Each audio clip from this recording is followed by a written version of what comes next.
How's it going, everybody? Hope you guys are having a wonderful day today. And today I got a Yeezy 380 Boost Alien. We secured a size 11 off Yeezy Supply this past Friday, I believe. And today I got a review for you guys, as you guys can see. Let me get these right out for you guys.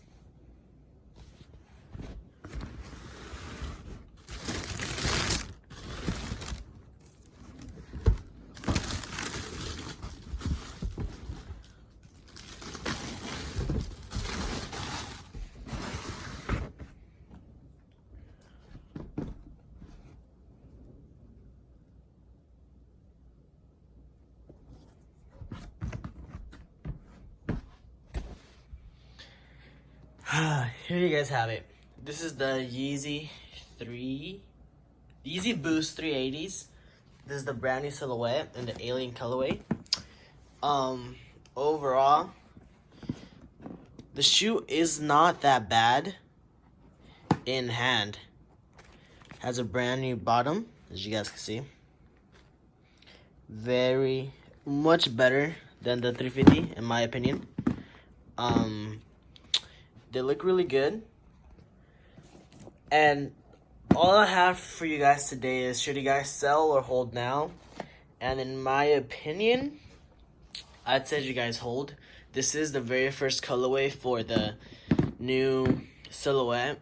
And these will go up. You guys will see the prices go down now. That's just because people want to dump them quickly as possible. But I think, in my opinion, these will go up. There's only 15K pairs out, and that's 15K. That's not that much. So if you got one of these, I really recommend you guys hold them. They're really, really nice. It's a brand new silhouette. There's a lot of hate on them just because it's a new color. It's a new version, and not many of us are, used to it yet. But it's a very nice shoe. As you guys can see. Very nice. People will get used to these. I know they will. Yeah, that's really about it. If I would have had my size, I probably would have kept them on a size 8 to 9, which is hardest size to get. But yeah, guys, hold your pairs. These will go up. Have an amazing day, and I'll see you guys on the next one.